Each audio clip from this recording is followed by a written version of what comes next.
Puthenpeedika saint Antony's പള്ളി, പുത്തൻപീടിക കാത്തോലിക്ക കോൺഗ്രസും അമല ആശുപത്രിയും സംയുക്തമായി ക്യാൻസർ രോഗികൾക്ക് വിഗ് നിർമ്മിക്കുന്നതിനായി കേശദാന ക്യാമ്പ് നടത്തി. രണ്ടാമത്തെ ദിവ്യബലിക്ക് ശേഷം പള്ളി മിനി ഹാളിൽ നടന്ന കേശദാന ചടങ്ങ് ഇടവക വികാരി ഫാദർ ജോസഫ് മുരിങ്ങാത്തേരി ഉദ്ഘാടനം ചെയ്തു. കത്തോലിക്ക കോൺഗ്രസ് പ്രസിഡന്റ് ആൻഡോ തൊറയൻ അധ്യക്ഷത വഹിച്ചു.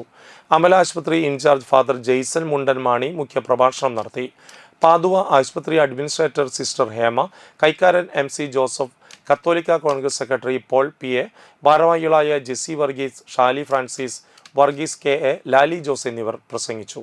Luis Thanikkal, Eldrin Jose, Shaju Maliyakkal, Biju Babu, Gladys Fenny, Rini Binu എന്നിവർ നേതൃത്വം നൽകി.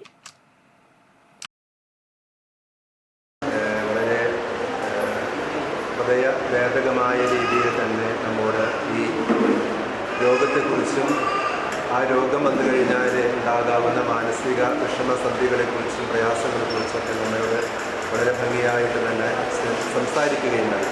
ഞാനത് വീണ്ടും ആവർത്തിക്കേണ്ട യാതൊരു കാര്യമില്ല. ഏതായാലും നമുക്കതിൽ നിന്നൊക്കെ മനസ്സിലായി, ക്യാൻസർ രോഗം ബാധിച്ചാൽ ശരീരത്തിൽ വന്ന് സംഭവിക്കാവുന്ന വ്യത്യാസങ്ങളും അതുവഴി ഉണ്ടാകാവുന്ന മാനസിക സംഘർഷങ്ങളെക്കുറിച്ചൊക്കെയാണ് അച്ഛൻ നമ്മോട് ഇന്ന് പങ്കുവച്ചത്.